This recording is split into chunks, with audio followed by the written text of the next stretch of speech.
नमस्कार मेरे भाइयों बहनों। चलो आज बातें करते हैं कि इंग्लिश कैसे इम्प्रूव की जाए। अगर आपको मुझे इंग्लिश में बात करते हुए सुनना है तो आप मेरे इंग्लिश के यूट्यूब चैनल में जा सकते हो। मैं आपको लिंक दे दूंगा, या तो इधर कहीं स्क्रीन पे या फिर डिस्क्रिप्शन पे। और पहले मैं आपको बताऊंगा कि मैंने अपनी इंग्लिश कैसे इम्प्रूव करी, और फिर साथ साथ ही आपको ये भी बताऊंगा कि आप क्या कर सकते हो अपनी इंग्लिश को इम्प्रूव करने के लिए। तो स्टार्ट करते हैं बचपन से। बचपन में हम एक जॉइंट फैमिली में रहते थे, और हमारा जो सबसे बड़ा कज़िन है, सबसे बड़ा भाई, उसको हमेशा से ही बहुत इंटरेस्ट था पढ़ाई लिखाई में और एक्स्ट्रा नॉलेज, बुक्स के बाहर की, कोर्स के बाहर की एक्स्ट्रा नॉलेज लेने का उसको बहुत शौक़ था, और अभी भी है। वो मेरे से 9 साल बड़ा है, और उसने घर के अंदर एक ऐसा कल्चर स्टार्ट किया था जिसमें हम सब भाइयों को क्यूरियस रहना बहुत इम्पोर्टेंट हो गया था। अगर हम क्यूरियोसिटी नहीं दिखाते थे लाइफ में, तो वो हमको बोलता था कि तुम कैसे जी रहे हो यार, तुम सोचते नहीं हो किसी चीज़ों के बारे में। तो अगर मेरी टी शर्ट में मान लो लिखा है एडवेंचर, मान लो मेरे पास एक टी शर्ट है उसमें लिखा है एडवेंचर, तो वो बोलेगा कि तुम्हारी टी शर्ट में क्या लिखा हुआ है। मैं बोलूँगा एडवेंचर। बोलेगा क्या मतलब है इसका। बोलूँगा पता नहीं। आएगा एक थप्पड़ कि तुम सोचते नहीं हो, 1 साल से टी शर्ट पहन रहे हो, तुमने ये नहीं सोचा कि इसमें क्या लिखा है। तो जिज्ञासा अपने अंदर जगाओ, ये उसका एक हार्श तरीका था कहने का। लेकिन जब वो 21 साल का ही था तब उसका एयरफोर्स में हो गया था सिलेक्शन, तो वो बाहर चला गया। उस समय चिट्ठियाँ लिखी जाती थी, तो वो हमें चिट्ठियाँ लिखता था। पूरी चिट्ठी के स्टार्ट में फैमिली के लिए हिंदी में होगा, और लास्ट में भाइयों के लिए इंग्लिश में एक पैराग्राफ या 2 पैराग्राफ्स होंगे। फिर हमको इंग्लिश में ही रिप्लाई करना होता था, और हर चिट्ठी में he will choose the brother कि इस बार I want Hitesh to reply. और हम लोग डरे रहते थे उसकी चिट्ठियों से। फिर हम जब रिप्लाई करेंगे तो वो उसका जो रिप्लाई आएगा उसमें वो करेक्ट करेगा कि यहाँ तुम सेंटेंस ऐसे ऐसे लिख सकते थे, यहाँ ग्रामेटिकली तुमने ये एरर किया है। तो सबसे पहला चीज़ जो आपके लिए है इंग्लिश सीखने के लिए, वो ये है कि आपके अंदर जिज्ञासा होनी चाहिए, आपके अंदर सीखने की चाह होनी चाहिए। अगर आपके अंदर सीखने की चाह नहीं है तो सारा प्रोसेस जो है वो बहुत कठिन, बहुत टफ, बहुत जटिल, बहुत ही कॉम्प्लेक्स, बोरिंग सा हो जाता है। तो ये आपको क्लियर होना चाहिए कि आपको सीखना है, आपके अंदर बहुत इच्छा है सीखने की, इम्प्रूव करने की। ये बहुत ज़्यादा ज़रूरी है, और लकीली ये चीज़ मेरी लाइफ में मेरे भाई की वजह से, कज़िन की वजह से जल्दी ही ये चीज़ मेरी लाइफ में आ गई थी। तो जितना ज़्यादा आप अपने आप को एक्सपोज करोगे इंग्लिश लैंग्वेज के लिए, जैसे बुक्स पढ़ना, न्यूज़पेपर्स पढ़ना, मूवीज़ देखना, म्यूज़िक सुनना, जितना ज़्यादा, और ऐसे दोस्तों का ऐसा ग्रुप बनाना जो साथ में इंग्लिश सीखना चाहते हैं, जितना ज़्यादा आप एक्सपोज करोगे खुद को उस लैंग्वेज की तरफ, उतने ज़्यादा आपको ऑप्शंस और अपॉर्चुनिटीज़ मिलेंगे सीखने के और प्रैक्टिस करने के।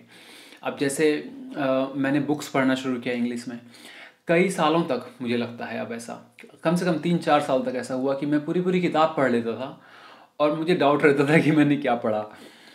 आई वॉज नॉट श्योर कि मुझे समझ में आया मैंने क्या पढ़ा, लेकिन पूरी किताब पढ़ लेता था। और सरल किताबें आप स्टार्ट करो। सबसे पहले आप ऐसी बुक्स पढ़ो जो इजी हैं, जिसमें इंग्लिश बहुत इजी लिखी हो, जिसकी कहानी में कोई दम ना हो लेकिन कहानी इंटरेस्टिंग हो, मतलब मसाला टाइप की, बॉलीवुड मसाला टाइप की। चेतन भगत पढ़ो, मतलब कुछ भी पढ़ो यार। पॉइंट नहीं है कि आप कितनी अच्छी क्वालिटी का मटेरियल पढ़ रहे हो, पॉइंट ये है कि कितना आसान है उसको पढ़ना और कितना आपको मज़ा आ रहा है। अगर क्या पता कोई कहानी ऐसी है जो आपको पढ़ के खूब हंसी आ रही है, खूब मज़ा आ रहा है, उसमें कोई दम नहीं है, गोविंदा टाइप कॉमेडी है, या कोई बहुत कुछ, उसमें ये मत सोचो कि तुम्हें कुछ बढ़िया हैवी कंटेंट मिले, कुछ ज्ञान मिले। क्योंकि अगर ज्ञान की बातें लिखी होंगी तो लैंग्वेज टफ हो जाती है। जितनी ज़्यादा आप ऊपर की ज्ञान की बातें करोगे ना, उतना ज़्यादा आपको टफ और कॉम्प्लिकेटेड वर्ड्स यूज़ करने पड़ेंगे, तो फिर पूरा पॉइंट चला जाएगा।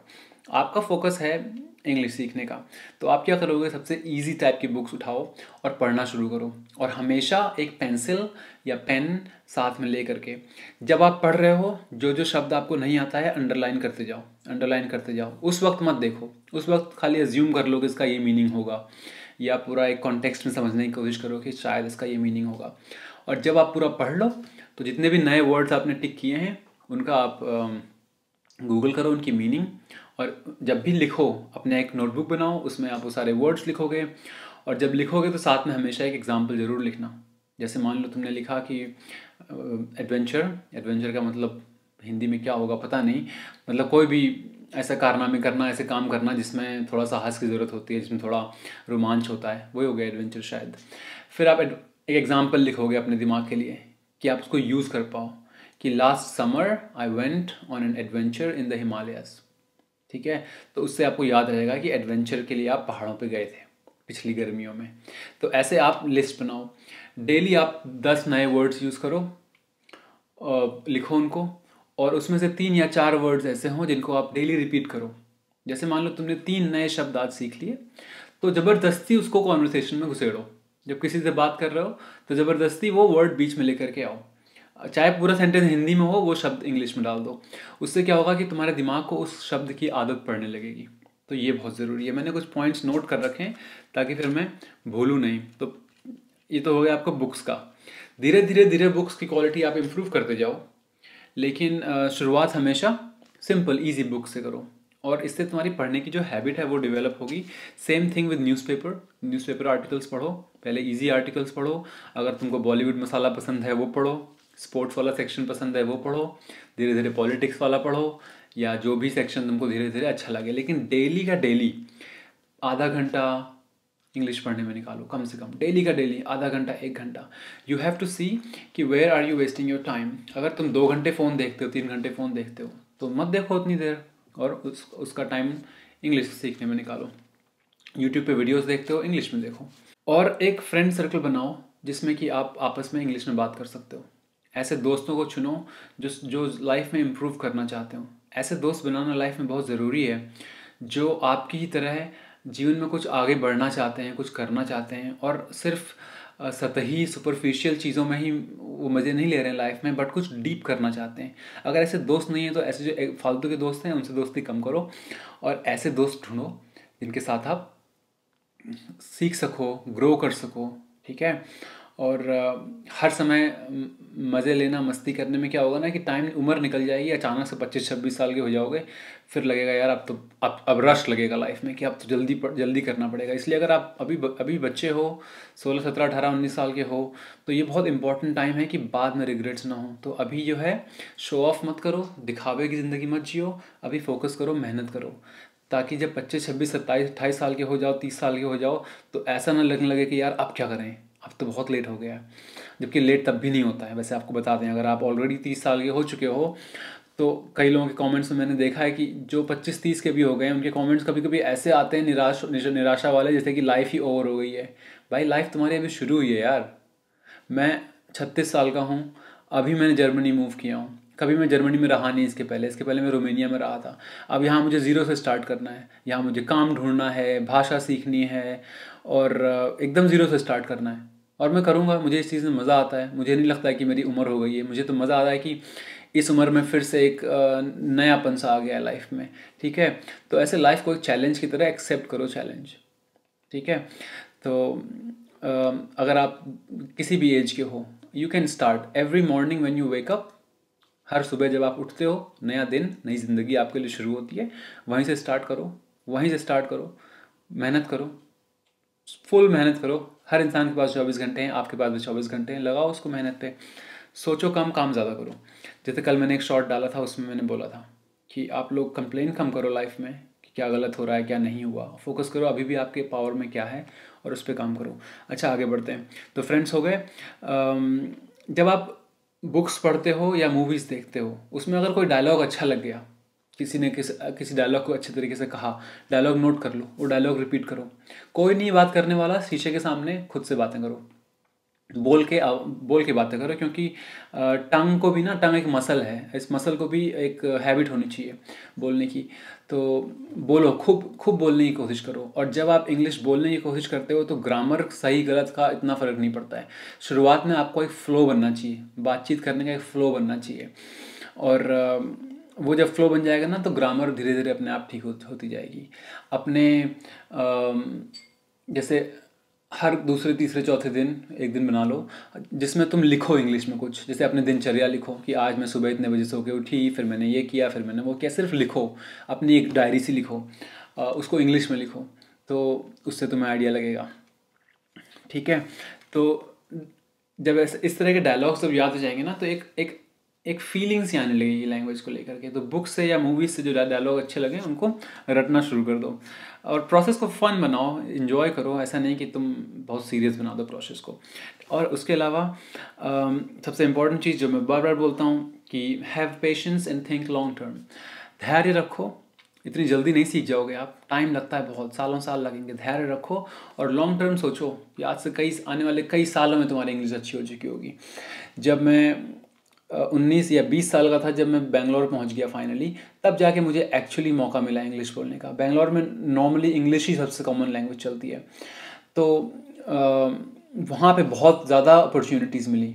तो ये बहुत ज़रूरी है कि आपको लैंग्वेज बोलने की अपॉर्चुनिटीज़ मिलें, और वहाँ जा कर के फिर इंग्लिश थोड़ी ज़्यादा इम्प्रूव होने लगी। लेकिन उसके बाद भी ना बैड डेज गुड डेज होते हैं। कुछ दिन ऐसे होंगे कि ऐसा लगता है कि बोला ही नहीं जा रहा है, कुछ मुंह से निकल ही नहीं रहा प्रॉपर सेंटेंस। कुछ दिन ऐसे होते हैं लगता है कि आज तो बड़ी अच्छी इंग्लिश बोल रहे हैं। तो जब तक बहुत ज़्यादा इस्टेब्लिश नहीं हो गए हैं लैंग्वेज के अंदर, तब तक वो गुड डेज बैड डेज होते रहते हैं। जैसे बाकी लैंग्वेजेस जो मैं बोलता हूँ, जैसे रोमेनियन बोलता हूँ, तो उसमें मेरे अभी भी गुड डेज बैड डेज होते हैं। कभी किसी दिन लगता है कि अरे बड़ी अच्छी बोल लेता हूँ, किसी दिन लगता है कि इतने सालों में क्या सीखा। तो वो गुड डेज बैड डेज आते रहेंगे आपके, आप अपनी प्रैक्टिस करते रहो, ठीक है।